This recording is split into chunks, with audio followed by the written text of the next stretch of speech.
once I was here, I was at this school when everything started to change. Name the school and how do you mean? Crefield, man, it's an alternative school. They put a blank page in front of me. It was the first time I was in a school environment where it wasn't just about rote memorization and regurgitation. They said, write. I said, well, what do you want me to write? I said, write anything you want. So I wrote fuck school. And they looked at it and said, all right, keep going. And I haven't stopped. I mean, that's the story. That moment right there transformed me in a lot of ways. That's when I found, I mean, that moment led up to other moments when I found, okay, this is what I want to do.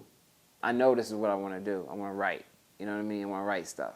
Story. I want to write like how Jack Kerouac wrote stories about him and his friends going, traveling, exploring the country, doing drugs, wilding out, fucking girl, all that. I want to write like shit that is interesting and engaging and that is actually like fun to read, you know what I mean? Like not just, the stuff that I had read in books before. Like this is like orgies and, joints and parties and, you know what I mean? But at the same time, it's art and they're poetry and they're on a mountain doing Shambhala and, you know what I mean? It's like, yeah, these dudes is wilding, But there was something in that spirit and that rebelliousness. It was that rebelliousness that I identified with as being hip-hopper, you know what I mean? Like, these guys were rebellious and they were using jazz and bebop the same way that I wanted to use hip-hop in my prose, So, yeah, I mean, that just changed everything. The fall in Philadelphia. Outside is the color of cornbread and blood. Change hangs in the air like the sneaks on the live wires behind my crib. Me and my big brother Uzi in the kitchen. He's rolling a blunt on top of the source. The one with Tyson on the cover, rocking a kufi, ice grilling through the gloss. Uzi can roll a blunt with his eyes closed. He folds, rolls, tucks. Another perfect blunt. John looks like a paintbrush. See, John could mean anything. Person, place, a thing. Sometimes if we're telling a story and don't want people to know what we're talking about, we'll plug John in for everything. Yo, the other day I was at the John around the corner with the young John from down the street, right? We get to the John, right? And the boy at the door all on his John, not knowing I had that John on me. Man, it was about to be on in that John. Had to give people who aren't from Philly, an introduction and education into our language and how we speak. There's autobiography and there's memoir. I can't write an autobiography yet. Autobiography is, your whole life. It's comprehensive. I was born in a little town in Kansas City, and a memoir is different. A memoir is just a slice of your life, just a moment in time, a flash, but a moment that you feel is significant for whatever reason. And so for me, this isn't my whole life story. This is about 4 years of my life, but it's an important 4 years, the most difficult 4 years ever, first of all, in my life, you know what I mean? Dealing with adversity, you know what I mean? Dealing with the family issues. That's what started it, you know what I mean? So that is what made it difficult. And then obviously on top of that, school and just everything else that was going on. But, me just wilding out. But, I wanted to deal with the most difficult time. And I also wanted to, I wanted to write something that was personal because a lot of things I've written before were not personal. They weren't intimate, and I was longing to write something that was intimate. First of all, it starts with my brother. My brother is, number one hero, role model, you know what I'm saying? And so I saw my brother, get lost in the streets. The book opens with my brother getting arrested, you know what I mean? And just, that was kind of the beginning of the end in terms of being in the criminal justice system.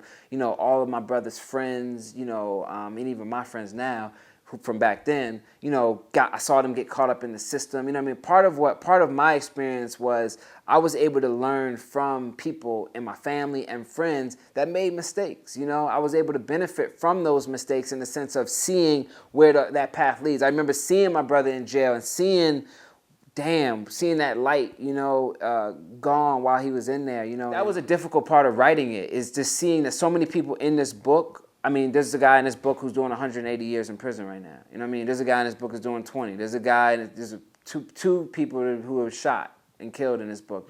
So many people just perish. You know what I mean? There's a guy in the street right now. We can go to Germantown Avenue. He might be talking to himself walking down the street right now. You know what I mean? Like, he's gone, you know? So that was one of the difficulties writing it, is just seeing all these different paths and remembering these people when they were young and energetic, and it seemed like they could do anything. You know what I mean? Like, the possibilities were endless, and to now have the realities. Decisions lead to options, options to choices, choices to freedom.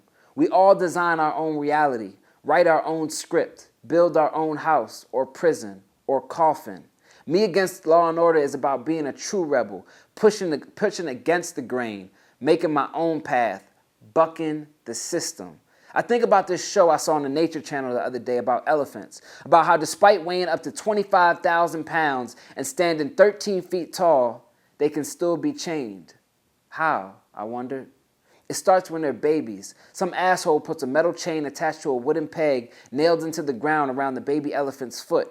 The baby elephant struggles but fails to break free and learns at that very moment never to struggle. That struggle is useless. Later on, even when the elephant can easily break free, it doesn't. I look around the 35th precinct at all these sad, hard, gray, black faces and see nothing but elephants. This book is, you know, even though it's raw and at times it's dark, you know, I talk about struggle, the elephants. Without struggle, there's no progress. That's what Frederick Douglass said. You know what I mean? And so this book, it's about struggle, but it's about the progress that comes out of that struggle. It's about how, regardless of what we go through, we don't have to be reduced to it. It's about regardless of the relationship you have with your father, with your mother, with your brother, all of that can be worked on. There's redemptive value in everything. And so I feel like part of it is about the inspirational journey of a family and how we fought through adversity. My mom fought through mental illness. You know, me and my dad's relationship, how it became strong. You know what I mean? How me and my brother were connected even thousands of miles away. You know, so it's about that family story and how we draw strength from each other as a family members.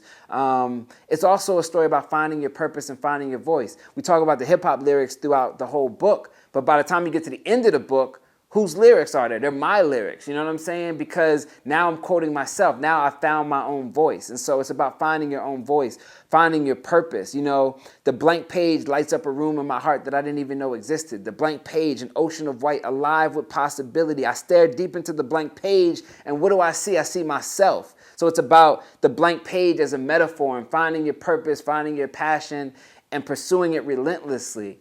You know, it's about Philly, you know what I mean? It's a celebration of Philly and Philly culture, you know what I mean? And our language and the way we talk and the way we move and the Muslim boys and the Sufis and the Sunnis and all that, you know, it's a celebration of all that. It questions some of that culture as well, you know, and challenges some of the things that we do, some of the self-destructive things we do. It addresses issues like the school to prison pipeline and addresses issues, you know, regarding race and class in this city.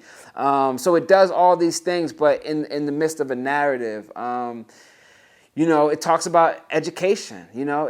Ultimately, Buck is a book about education.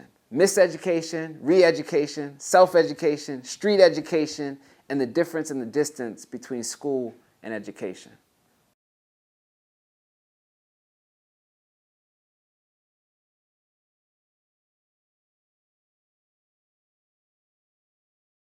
Young Buck, Buck Wild, Buck Shots, Bucktown, Slave Buck, Black Buck, Make Buck, Buck Now.